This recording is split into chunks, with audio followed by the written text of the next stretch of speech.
Good evening. Ever wonder why the liberal machine is so against the soldiers and why good things never get reported? I found an article not too long ago called "Hope Rides Alone" by Eddie Jeffers, who is a soldier that fell in Iraq. And these are the last words that he wrote. He was an author, a good writer, and here's what he wrote. I stare out into the darkness from my post, and I watch the city burn to the ground. I smell the familiar smells. I walk through the familiar rubble, and I look at the frightened faces that watch me pass down the streets of their neighborhoods. My nerves hardly rest. My hands are steady on a device that has been given to me from my government for the purpose of taking the lives of others. I sweat, and I am tired. My back aches from the loads that I carry. Young American boys look to me to direct them in a manner that will someday allow them to see their families again. And yet I too am just a boy. My age, not but a few years more than those that I lead. I am stressed, I am scared, I am paranoid, because death is everywhere. It waits for me. It calls to me from around street corners and windows, and it is always there. There are the demons that follow me and tempt me into thoughts and actions that are not my own, but that are necessary for survival. I've made compromises with my humanity, and I am not alone in this. Miles from me are my brethren in this world who walk the same streets, who feel the same things, whether they admit it or not. And to think I volunteered for this. And I am ignorant to the rest of the world, or so I thought. But even thousands of miles away in Ramadi, Iraq, the cries and screams and complaints of the ungrateful reach me. In a year I will be thrust back into society from a life and mentality that doesn't fit your average man, and then I will be alone. And then I will walk down the streets of America and see the yellow ribbon stickers on the cars of the same people who compare our president to Hitler.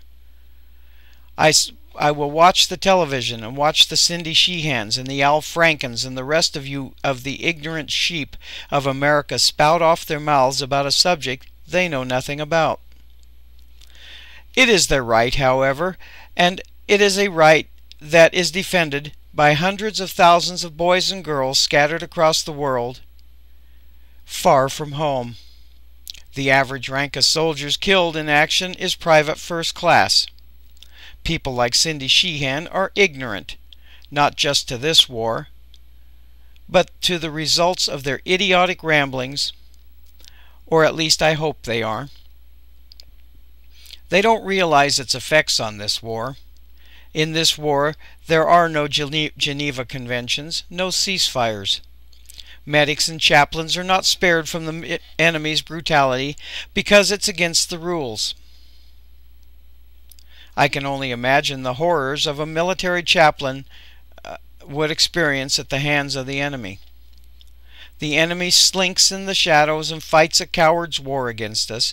It is effective, though, as many men and women have died since the start of this war, and the memory of their service to America is tainted by the inconsiderate remarks on our nation's news outlets, and every day the enemy changes. Only now the enemy is becoming something new. The enemy is transitioning from the Muslim extremists to Americans. The enemy is becoming the very people whom we defend with our lives, and they do not realize it.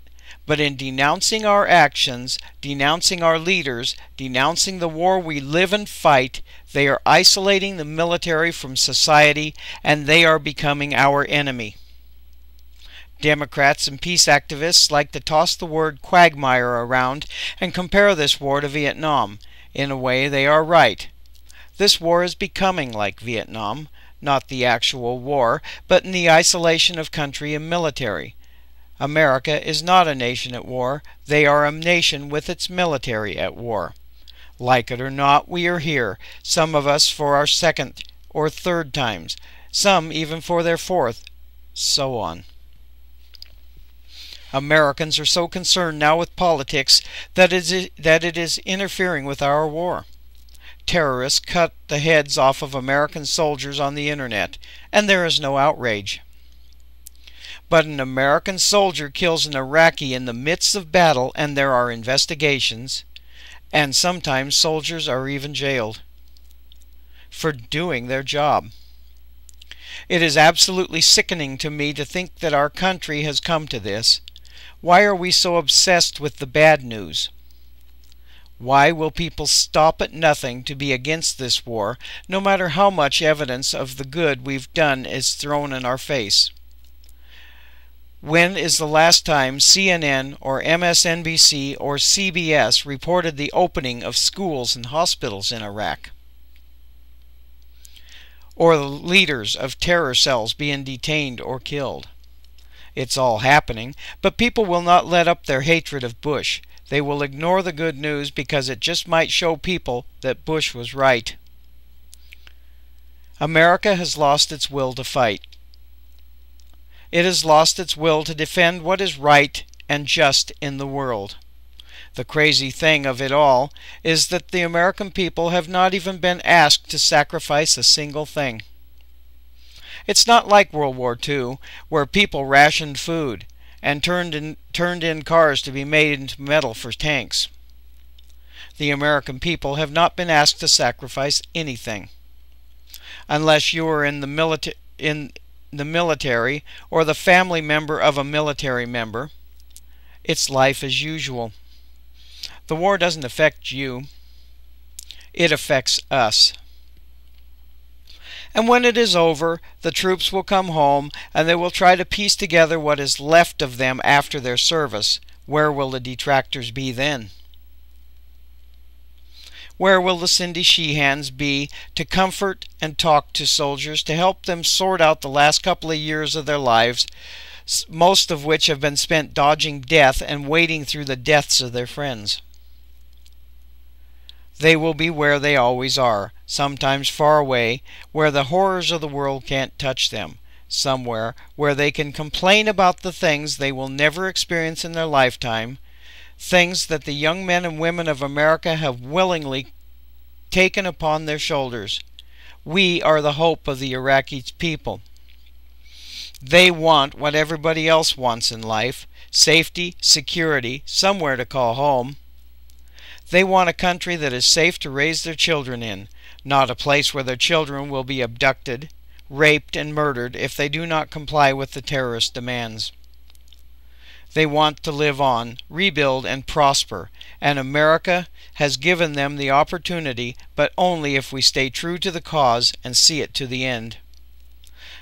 But the country must unite in this endeavor. We cannot place the burden on our military alone.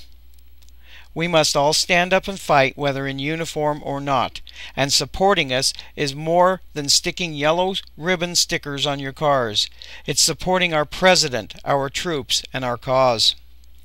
Right now the burden is all on the American soldiers. Right now hope rides alone. But it can change, it must change, because there is only failure and darkness ahead for us as a country, as a people, if it doesn't. Let's stop all the political nonsense. Let's stop all the bickering. Let's stop all the bad news. Let's stand and fight. Now after this, Eddie's father, David Jeffers, writes, I'm not sure how many letters or articles you've ever read from the genre of news from the front, but this is one of the best I've ever read, including all of America's wars. As I was reading this, I forgot it was my son who had written it. My emotions range from great pride to great sorrow, knowing that my little boy, 22 years old, has become this man. He is my hero. Thank all of you for your prayers for him. He needs them now more than ever. God bless. Though Eddie is no longer with us, you can help to let his voice be heard. Pass this on through this video.